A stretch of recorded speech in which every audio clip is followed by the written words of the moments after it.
आपल्यासोबत रोहिणी खडसे जोडल्या गेलेल्या आहेत। खडसेजी, स्वागत आहे तुमचं TV9 मराठीमध्ये। केंद्रीय मंत्र्याच्या मुलीचीच छेडछाड काढली जाते। आता रक्षा खडसे आक्रमक झालेले आहेत, पोलीस स्थानकामध्ये गेल्यात, तक्रार देत आहेत। तुमची पहिली प्रतिक्रिया?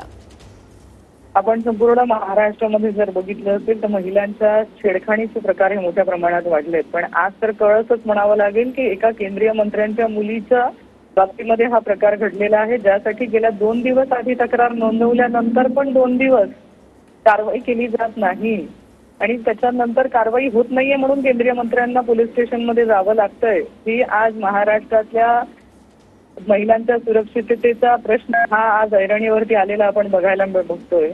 आज आम्ही मुक्ताईनगर मतदारसंघातल्या महिला कशा राहत असू याचा विचार सगळ्यांनी करायला हवा, कारण ही एकच घटना नाही घडलेली, अशा अनेक घटना घडलेल्या आहेत की ज्याच्यामध्ये महिलांवरती छेडखाणीचे प्रकार झालेत पण कारवाई झालेली नाही।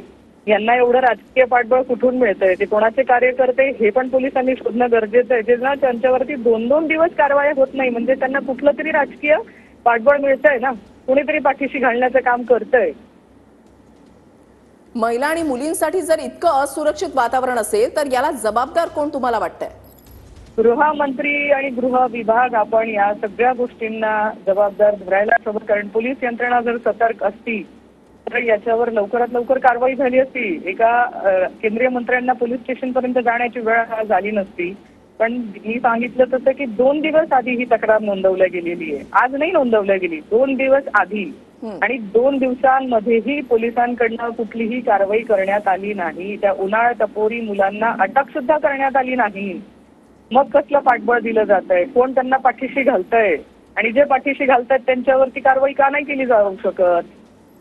त्यांच्यावर करणं अपेक्षित आहे। असे पोलीस यंत्रणा जर असतील तर त्यांना पाठीशी घालण्याचं काम सरकारने करू नये, अन्यथा हे महाराष्ट्रातल्या सगळ्या माता भगिनींना आम्हाला असुरक्षित वातावरण दिलं जातंय का काय जाणून बुजून ह्या सरकारमध्ये आम्हाला असा त्रास महिलांना व्हावा अशी काही अपेक्षा आहे का सरकारची? नक्कीच। धन्यवाद रोहिणी खडसेजी, तुम्ही आमच्याशी सविस्तर संवाद साधण्यासाठी, तुमची प्रतिक्रिया देण्यासाठी।